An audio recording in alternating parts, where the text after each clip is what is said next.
قسە و بەس و گفتوگۆکەم لەسەر یەکێک لە کتێبە هەرە تایبەت و ناوازەکان کە بێگومان نوێیە بۆ نێو کتێبخانی کوردی ئەویش زمانی جادوویە لە بڵین نووسینە بە تایبەتیش لە نووسینی ڕۆمان و شێعرە و بێگومان ئەبینین کە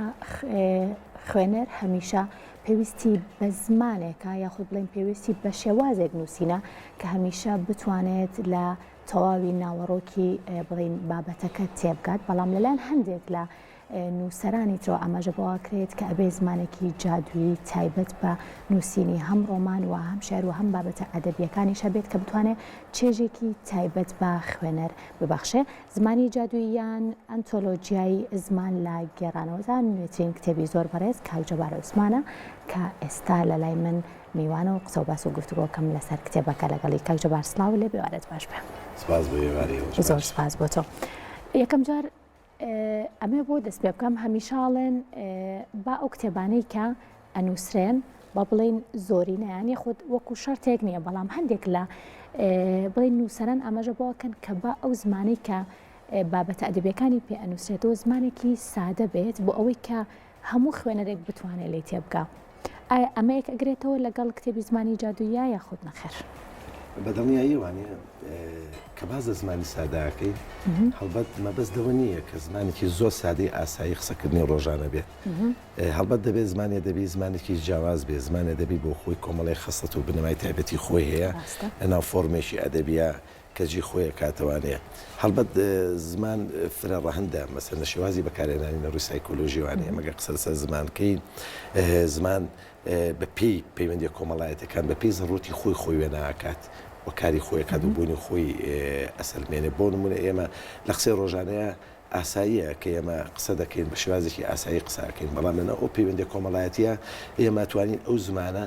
جیاکەینەوە لە یەکتری بەپی بوونی بنیادی کەسایەتی کەسەکان بۆ نمونە کەسێکی ڕۆشنبیر کەسێکی ئاسایی کەسێکی مەسەرەن خێڵێکی چۆن قسەکە ئەمە وەکو زمانە کۆمەڵایەتەکەیان ئەو پەیوەندی کۆمەڵاتیانی کە هەیە وە زمان بە خۆی وێنایەکی کەسێتی ڕاستەقینی کەسەکانی ژەکات لە ڕووی ئاستی معرفی کەسەکانەوانێ بەڵام لە هەموو حاڵەتەکانە ئەم زمانە جیاوازە لەو زمانی کە لەناو فۆرمی ئەدەبیات جێبێتەوە فۆرمی لەناو کای ئەدەبیەکانە کاری پێکرێ و لە هەمان کاتە ناو کای ئەدەبیەکانیشە جیاوازە و جیاکاری هەیە. باشە زمانی جادوویی بۆچی گرنگ بوو بنووسرێت؟ لە ڕاستیە تا ئێستا ئەوەی کە من بزانم تا بە ئەم هەبێ لە ناو ئەدەبی کوردیە زۆر بە کەمی قسە لەسەر زمانی جێڕانەوە کراوە و زۆریشی زۆر هەڵەتێک گەشتن هەیە. گرفتێکی تا ئێستا لە زمانی جێڕانەوە بە تایبەتی زیاتر من کە تەرکیزم لەسەر ئەو بابەتە کردو ئیشم لەسەر کردووە قسە لەسەر زمانی شعر زۆر کراوە و ئەم تێکەڵەیە هەبووە لە نێوان زمانی شعر و زمانی جێڕانەوە. زۆرێک لە نووسەرەکانەوانی کە ڕۆمان دەنووسن تووشی گرفتێک بوون بەڕاستی کە بەڕاستی تووشی ئەو بوون کە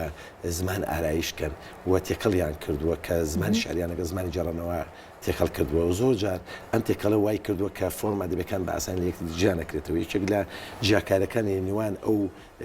بڵێن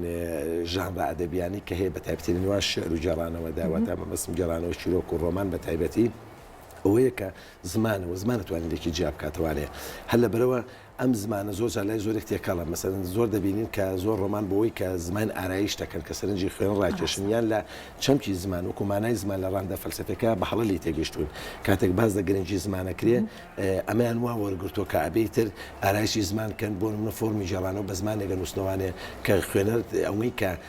سەرقاڵە بە ئارایشکردنی زمانەوان بەو شێوە لە زمانی کە لە جێڕانەوەیە بەکارێت بە وشە سازیەوان و بە زۆر لایەنی ترەوانەیە کە ئارایش کراوە ئەو تێناگات لەوەی کە ناتوانێت بچێتە ناوڕۆکی دەقەوە بەڵام ئەمە تێکەڵەیە کە زۆر جار شعری زمانی شعریش کە زمانێکی زۆر گرنگە ئێمە بێ ئەمە لێرە قسە لەسەرەوە بکەم کە ئێمە کە باز لە شعرەکەین واتە باز لە زمانەکەین چکە ئێمە لە شعرە ڕاستەوخۆ ئێمە بەر زمانەکەوین ئەسوونەری زمانەکەوین دەبێ ئێمە بزانین چۆن مامەڵە لەگە زمانەکەین لەبەرەوە ئەمە زۆر جیاوازە خود بۆ خوێنەر بۆ ببوورە بۆ نووسەریان بۆ خوێنەر بۆ نووسەر بۆ خوێنەریش واتە ئێمە زۆر جار بۆکو باسم کە تێکەڵە کرێ زۆر کەسمانە شعر دەنووسێ بە قسەی ئاسایی شعر دەنووسێتەوانێ کە ئەمە زمانی شعر نییە. جا لێرەدا ئەم بابەتە زۆر قوڵە بێتەوانێت کە من لەم کتێبەیە ئاماژەم پێ کردووە جیاکاریم تیا کردووە وەکو زمانی جێڕانەوەی ئاسایی و زمانی شعر و دوجاری زمانی جادووی. باشە کاک جەبار هەمیشە وەکو زانین کە ڕۆمانەکانی کە تۆ ئەینووسیت یاخود هەر بابەتێکتر کە تۆ ئەینووسیت بە بڵین پێشەکیەک یاخود بڵین لە بەرگی کتێبەکە ناونیشانێک ئەبینین کە هەمیشە سەرنجی خوێنەر ڕائکێشێ. زمانی جادووی چ پەیوەندی بەسەر لێکۆڵینەوەکی ئەدەبیەوە هەیە؟ زۆر جوان و پرسیارە. هەڵبەت من ئەم ناونیشانێکی تازەی لە ئەدەبی کوردیە و پێشتریش من لە ئەدەبی بیانی شاوی کە من گەڕابێت و توانام هەبوو بێ بەرچاوم نەکەوتەوە بۆ ناونیشانە دەکرێت وەکو فۆرمی زمانی جادووی کە من ئیشمە سەر کردووە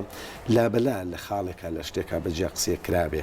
بەڵام بەگشتی لە ژێر و ناونیشانە نەکراوە بە تایبەتی لە ئەدەبی کوردیە. زمانی جادووی بە ماناکەی بۆ خۆی دوومانە هەیە یەکیانەوەوانە کە ئێمە باز زمان جادووەکەین بە کوردەکەی مانای ئەوەیە زمانێک بێ لە جێڕانەوەدا کە جادوو لە خوێنەرکە وەتەلیسمی خۆی وێنە بکە لە لای خوێنەر وا لێ بکە خوێنەر بەڕاستی جادوو لە خوێنەرکە کە حەز بە بوونی ڕاستەقینی خۆی کا لە ناو دەقی جێڕانەوەدا بەڕاستی ئەمە زمانی جێڕانەوەی کە ئاستێکی خۆت بە زمانی جادووی نووسیت؟ بەڵێ بە دڵنیایی وانەیە من بۆ خۆم بۆ زمانە نووسم و ڕۆمانەکانشم شاید حاڵیەوەن کە بۆ شێوازە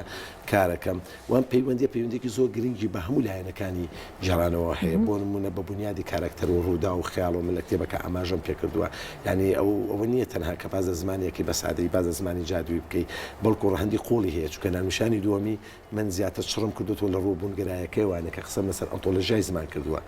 ناونیشانی دووەمی ئەنتۆلۆژیای زمانەوەتە ڕوانگە بوونگەرایە ڕاستەقینەکە و کولایانی ئەنتۆلۆژی لە ناو کە خوێنەر لە ڕووی ئەنتۆلۆژیوانەیە تێکەڵ بەو بابەتە بێت. باشە ئەم کتێبە بۆ من کە خوێنەرێکی ئاساییم و هەمیشە چاوەڕێی ئەوەم کە نووسەرەکانمان ڕۆمانێک یاخود کتێبێکی شعری بخەنە بازارەوە من بێخوێنمەوە بۆ من گرنگە ئەم کتێبە بخوێنمەوە کە زمانی جادوویە بۆ ئەوەی لە نووسەرەکە تێبگەم یاخود بۆ نووسەرەکانی ئێستامان گرنگە بۆ ئەوەی کە بتوانن بە زمانێکی تایبەت و جادووی وەکو توامەژێتەوە بنووسن بۆ ئەوەی کە منی خوێنەر چێژ بە من بات. زۆر دروستە. لە ڕاستیە ئەم کتێبە تایبەتە بە نخبە ئەدەبیەکە بۆ وانی کە دەنووسن و بۆ وانی کە هەوڵژێ لەداتوە بنووسن و بە تایبەتیش بۆ خەڵکانی کە خەڵکێکی ڕۆشنبیر و خوێنەری جدی کە تێبگەن بتوانن کە بزانن کاتێک کە ڕۆمانێک دەخوێنەوەوانێ زمانەکە لێکجا بکەن و تێبگەن کە زمان چییە ینی گرفتی دەوەی زۆرێک لە خوێنەرەکان و نووسەرانیش تا ئێستا قسە لەسەر زمانەکەن بۆ لەسەر دقیق قساکەن بەبیەوەی کە ئاگامەندیی وایان هەبێت یان هۆشیارێکی وایە بێت لەسەر زمان زۆر جا دەقەیە زۆر بەرزەکەن یان تێشێشکێنن تەنها ناتوان بچن لایەنەکانی تری دەقەوانە کە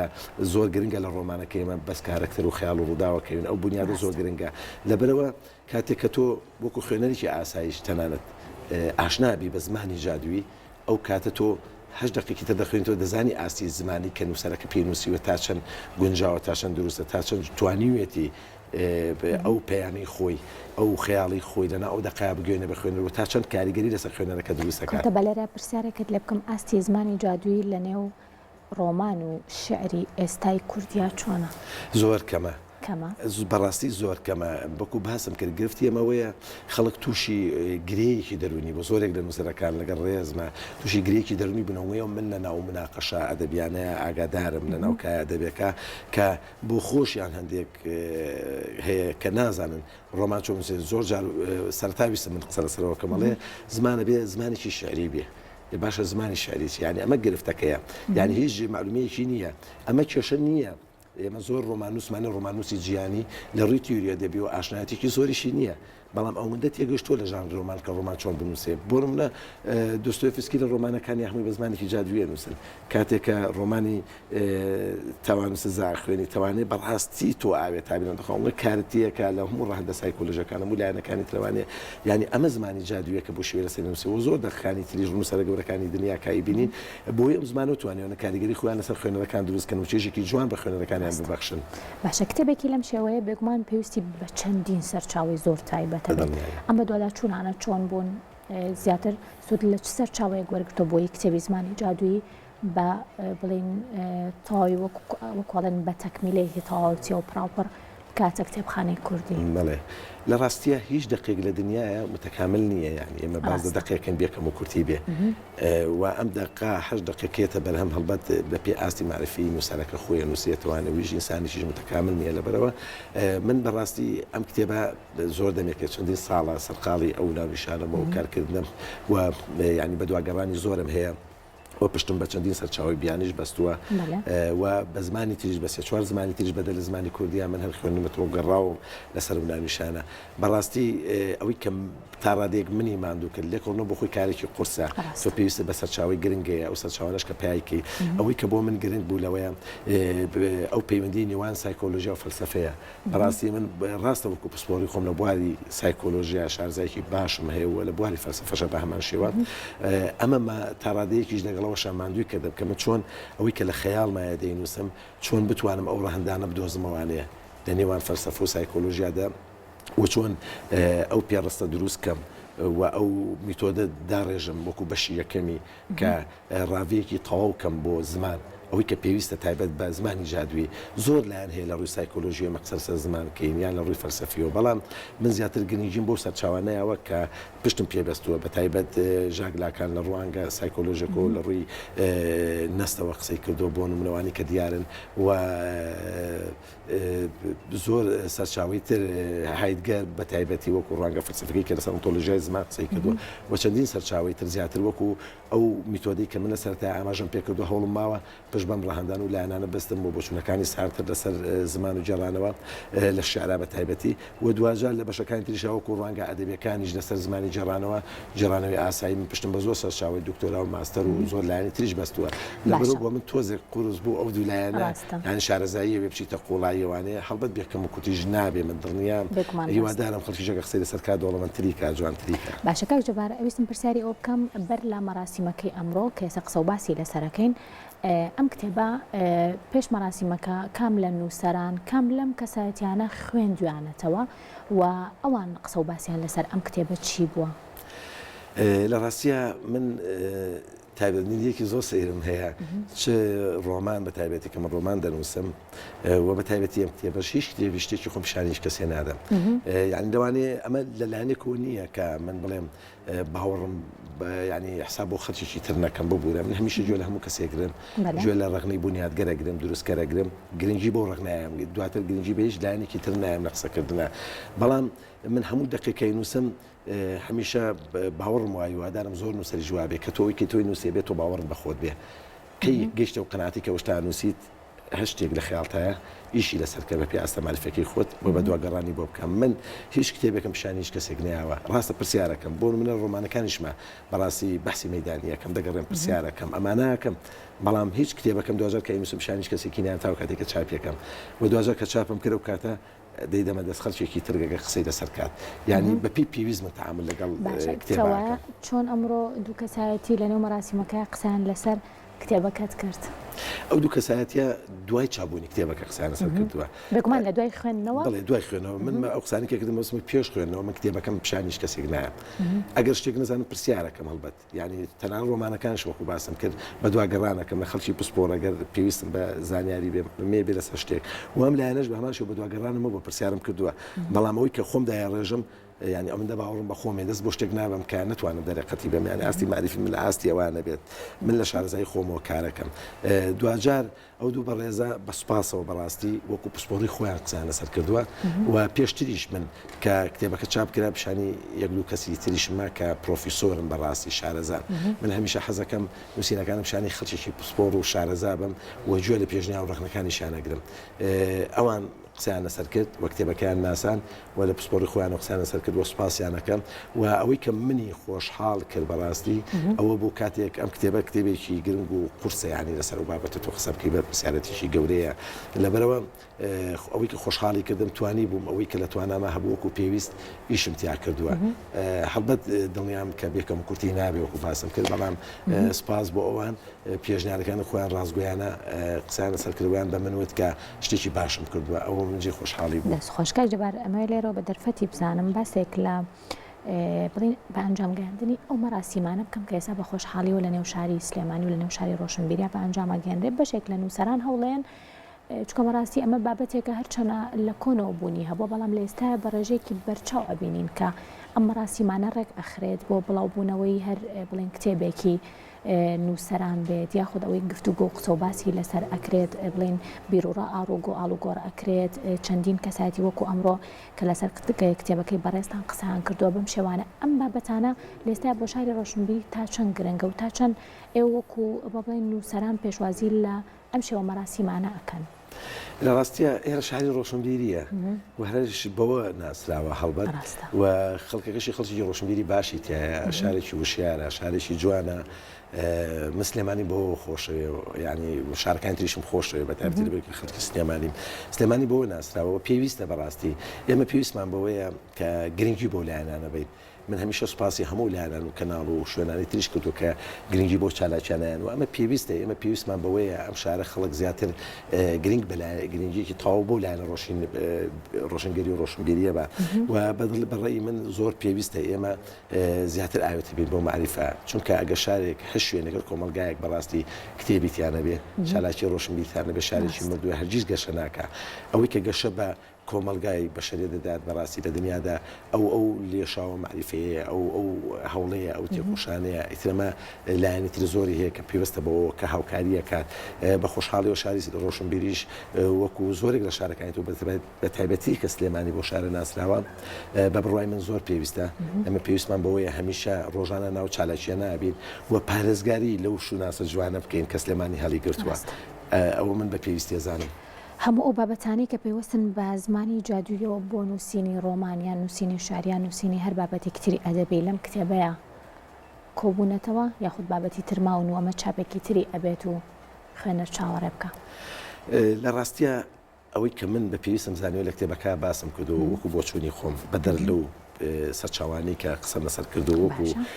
ناساندنێک بۆ پاڵپشتیەک بۆ چوونەکەی خۆم هەڵبەتە توێژینەوەی ئەکادیمی زانستی کە دەنووسێت پێویستی بەسەر چاوەیە پێویستی بە میتۆدێکە لە پێشەوە بنووسێ